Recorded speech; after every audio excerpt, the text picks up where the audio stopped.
Welcome है हमारी journey class class में। आज प्रोनाउन को कंटिन्यू करते हैं। एक्चुअली मुझे पता है कि आप लोगों को ये लगता होगा कि भाई प्रोनाउन तो बहुत ईजी है और ये सबको आता है ना। चलो देखते हैं इसमें किसको कितना आता है। ठीक है, चलिए स्टार्ट करते हैं। ये जो प्रोनाउन कंटेंट है ये पहले तो ये आप समझ लीजिए, इसमें कुछ पॉइंट्स।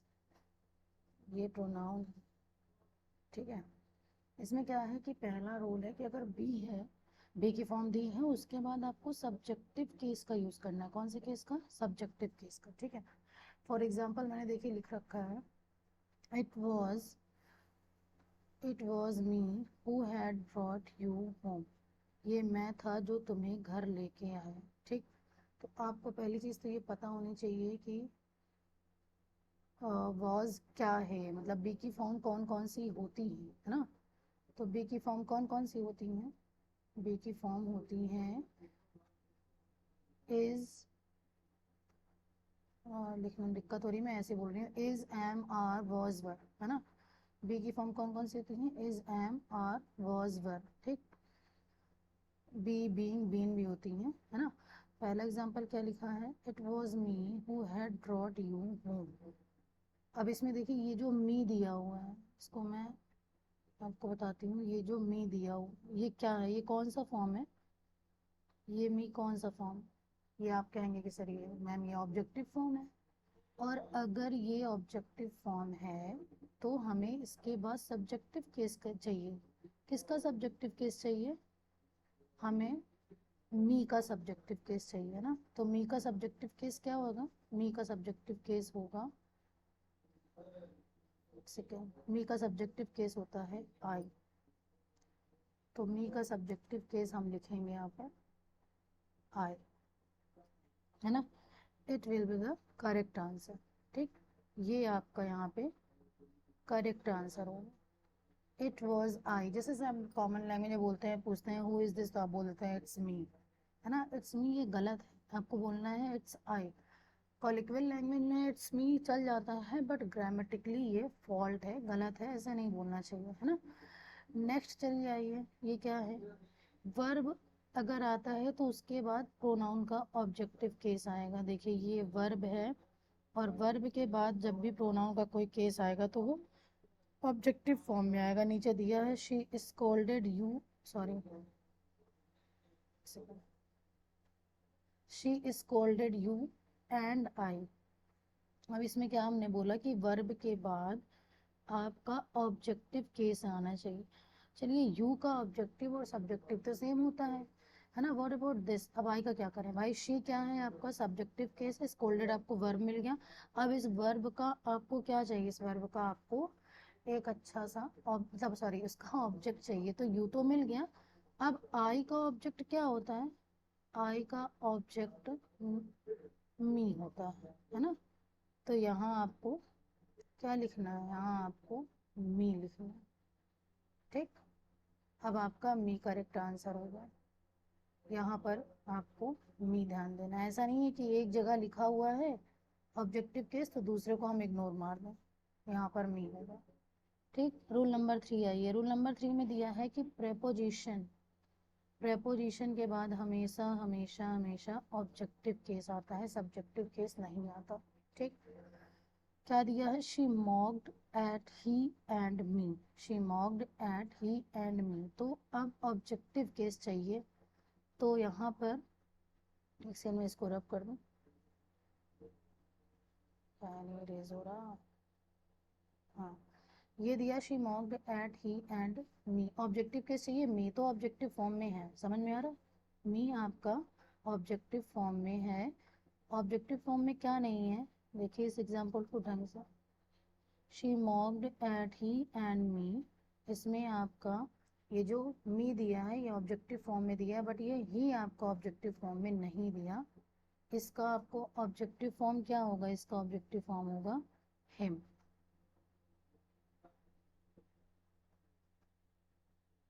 है ना। यहाँ आपका हिम होना चाहिए। ठीक, तो क्या हो जाएगा? She mocked at him and me, objective case. Next आइए, आई होप आप सबको यहाँ तक समझ में आ गया होगा। चलिए नेक्स्ट आते हैं। नेक्स्ट आते हैं व्हाट अबाउट बट। सबसे बड़ा प्रॉब्लम क्रिएट करता है कि भैया ये बट क्या है। But act as an conjunction also, but can act as preposition also. But conjunction भी काम करता है, बट प्रेपोजिशन। आपको हिंदी सेंस पे फोकस करना है। जैसे कंजंक्शन कब होगा, जब उसका सेंस लेकिन निकले। क्या निकले, लेकिन। ठीक। और प्रेपोजिशन कब होगा, जब उसका सेंस निकले के सिवाय, के अलावा। ठीक। ध्यान दीजिएगा, बट कंजंक्शन तब होगा जब उसका सेंस लेकिन निकल रहा होगा, और बट सिवाय कब होगा, जब उसका सेंस प्रेपोजिशन, सॉरी, प्रेपोजिशन कब होगा, जब उसका सेंस सिवाय निकल रहा होगा। ठीक। Come to the first example, she is well off, अरे यार एक second, she is well off but she या फिर हर इज ग्रेडी। इसका जरा सा हिंदी सेंस मेरे को बताओ क्या होगा। उसने बोला she is well of, well of का मतलब होता है धनी, रिच, वो धनी है। बट शी या फिर हर इज ग्रेडी, लेकिन वो लालची। तो सेंस तो लेकिन निकल रहा है ना। और बट के साथ अगर कंजंक्शन है तो कंजंक्शन के बाद हमको सब्जेक्टिव फॉर्म लगाना है, क्योंकि अभी मैंने आपको पढ़ाया कि प्रेपोजिशन के बाद ऑब्जेक्टिव फॉर्म आता है। तो यहाँ पर क्या करेक्ट होगा, यहाँ पर आपका शी करेक्ट होगा। ठीक। She is well off but she is ग्रेडी, ये याद रखना। बट अगर कंजंक्शन का सेंस लेकिन से दे रहा है तो सब्जेक्ट, प्रेपोजिशन से दे रहा है या सिवाय पे तो फिर वो प्रेपोजिशन होगा। नेक्स्ट आ जाते हैं, Rahul is poor. Rahul is poor but I या फिर मी एन ऑनेस्ट। सॉरी, यहाँ पर ही होना चाहिए, सॉरी सॉरी सॉरी, यहाँ पर ही होना चाहिए, आई लिखा हुआ है। या तो एक काम करते हैं, हाँ इसको ही या फिर हिम कर लेते हैं। इसको कट करके यहाँ पे लिख लेते हैं ही या फिर him. Which one is correct. Pen type की वजह से दिक्कत हो रही है, थोड़ा ध्यान दीजिएगा, है ना। तो Rahul is poor but he या फिर him an honest. Rahul poor है लेकिन वो ईमानदार है। लेकिन का सेंस आया, यानी बट कंजंक्शन का काम कर रहा है, यहाँ पर ही करेक्ट हो। ठीक। नेक्स्ट देखिए, लास्ट है, nobody knows the answer but me या फिर आई। कोई आंसर नहीं जानता था, क्या होगा, लेकिन मैं या फिर सिवाय मेरे। अगर लेकिन मैं होता तो यहाँ पर कुछ ना कुछ और दिया होता, है ना। कंजंक्शन ऐड कर रहा होता, कुछ भी ऐड नहीं कर रहा। क्या बोल रहा है, नोबडी नोज द आंसर, कोई आंसर नहीं जाता था सिवाय मेरे। अब यहाँ बट का सेंस एज प्रीपोजिशन आया, क्योंकि सिवाय सेंस दे रहा है। और जब ये सिवाय सेंस देगा तो यहाँ पर क्या हो जाएगा, यहाँ पर मी करेक्ट आंसर हो जाएगा। यहाँ पर मी करेक्ट आंसर होगा। ठीक। nobody knows the answer but me, क्योंकि preposition के बाद pronoun का object form आता है। is this clear? I think it's totally clear to all of you. come to the next point. ये बहुत इंपॉर्टेंट है भैया, बहुत कंफ्यूजन क्रिएट करता है कि मैम एज और देन के बाद क्या लगता है। एज और देन के बाद पहला एग्जांपल देखते हैं, she is better than I. पहले तो मुझे ये बताओ कि ये जो आई है ये प्रोनाउन का कौन सा फॉर्म है। आप कहोगे कि मैम ये सब्जेक्टिव केस है। भाई ये कौन सा केस है, ये सब्जेक्टिव केस है ना, ये सब्जेक्टिव केस। और इसकी कंपेयर किससे हो रही है, शी से। तो शी भी क्या है, सब्जेक्टिव केस। हम जिससे इसकी कंपेयर कर रहे हैं अगर वो सब्जेक्टिव है तो जिसके साथ कंपेयर कर रहे हैं वो भी सब्जेक्टिव होना चाहिए। She is better than I, subjective subjective मिल गया, मीन्स ये सेंटेंस आपका करेक्ट। ठीक। फिर देखिए, she likes you as much as I. इसको बहुत ध्यान से मेरी बात समझिएगा। सेंटेंस लिखा है she likes you as much as I. अब देखिए यहाँ पर जरा सबको parts of speech find out कर लेते हैं। शी क्या है, सी आपका सब्जेक्टिव है, लाइक्स आपको मेन वर्ब मिल गई, यू आपका ऑब्जेक्ट हो गया। क्या हो गया, ऑब्जेक्ट। कंपेयर किससे हो रही कि उसको जितना मैं पसंद करता हूँ उतना, सॉरी जिसको जितना तुम पसंद करते हो उतना ही मैं, है ना। उसको जितना तुम पसंद करते हो उतना ही मैं। अब देखिए कंपेयर यू से हो रही है, यू आपका क्या है, ऑब्जेक्टिव केस है। यू आपका क्या है, ऑब्जेक्टिव केस है। अगर ये ऑब्जेक्टिव है, अगर ये ऑब्जेक्टिव है तो इसका जिसके साथ भी कंपेयर हो रहा है ना वो भी ऑब्जेक्टिव होना चाहिए। यानी यू के बाद ये जो आई है इसका ऑब्जेक्टिव केस क्या होगा, इसका ऑब्जेक्टिव केस होगा मी, है ना। क्या हो जाएगा, she likes you as much as me. ठीक, ये ध्यान दीजिएगा कि अगर हम कंपेयर यू से कर रहे हैं, ऑब्जेक्ट से कर रहे हैं, तो जिसके इक्वल कर रहे हैं वही वहां पर लिखा जाएगा। इस चीज में आप कंफ्यूज मत होना, है ना। आई होप आप मेरा पॉइंट समझ रहे होंगे। नेक्स्ट चलते हैं, I respect you more than he. I respect you more than he, यही यहाँ पर भी वही केस आ गया। यू आपका क्या है, आप कहोगे ऑब्जेक्ट है। कंपेयर किससे हो रहा है, सब्जेक्ट से हो रहा है। बहुत नाइंसाफी नहीं होना चाहिए, कंपेयर भी हमको ऑब्जेक्ट से करना है, यानी यहाँ पर आपका हो जाएगा हिम। ठीक, ये भी आपका हो जाएगा हिम। ठीक, नेक्स्ट आ जाओ। Contrary to earlier reports, I found him brighter than I during our meeting. Contrary to earlier reports, I found him. आप देखो कंपेयर कैसे समझेंगे, बस पीछे चलते चले हो, जो पहला प्रोनाउन मिल जाए डिग्री के पहले समझो कंपेयर वहीं हो रही है, हिम से कंपेयर हो रही है।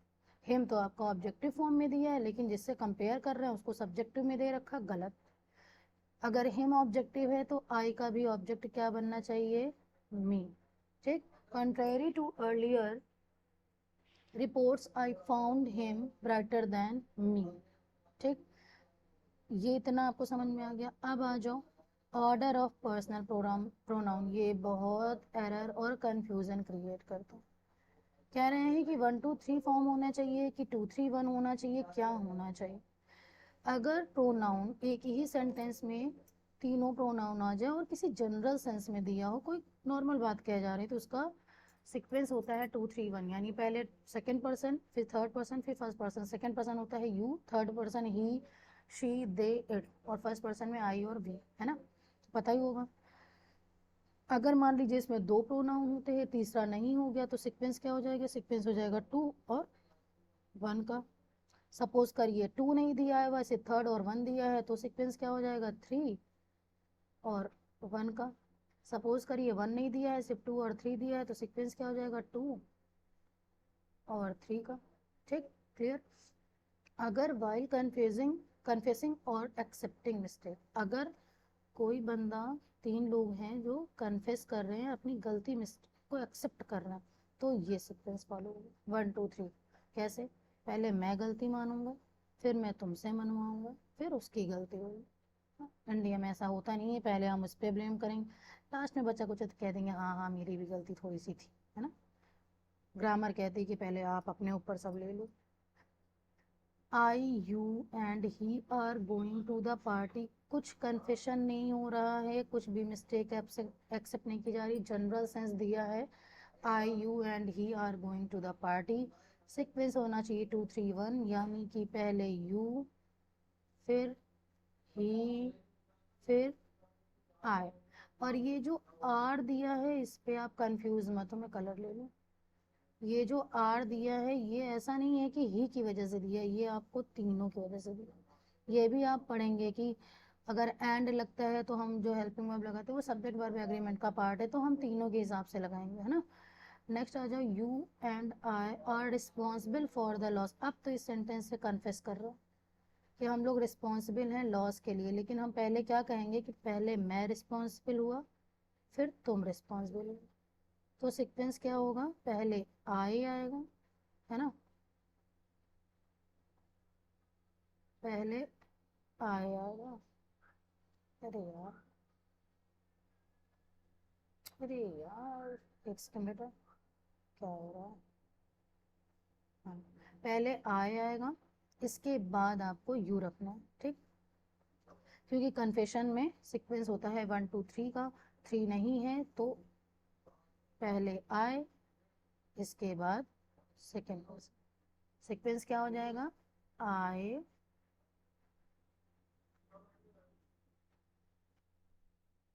And you.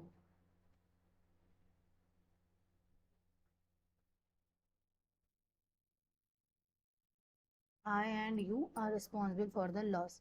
Next sentence देखिए, she distributed the money between me and you. She distributed the money between me and you. Okay, ये between क्या दिया हुआ है? between आपका preposition दे रखा है ना, between आपका क्या है? preposition दे रखा है। preposition के बाद ऑब्जेक्टिव केस आता है, सही है, ये भी सही है और ये भी सही है। लेकिन अब क्योंकि 2% दे रखा है तो हमें सीक्वेंस का भी ध्यान रखना पड़ेगा। अब ये जनरल सेंस दे रहा है, कोई मिस्टेक या कुछ भी एक्सेप्ट नहीं कर रहा है, तो इसका सीक्वेंस क्या होना चाहिए? इसका सीक्वेंस होना चाहिए 2 3 1 का। 2 3 1 में है तो कौन सा पर्सन नहीं है? थर्ड पर्सन नहीं है, ये एब्सेंट है, तो उनको क्रॉस कर दो। अब इसमें सीक्वेंस क्या होना चाहिए? 2 3 1 में थर्ड पर्सन नहीं है तो सीक्वेंस होना चाहिए 2 1, यानी कि पहले यू आएगा फिर मी आएगा। ठीक है, पहले क्या आएगा? पहले यू आएगा, पहले यहाँ पे होगा यू, इसके बाद एक सेकेंड में थोड़ा इसको सही से लिख दूँ यू को।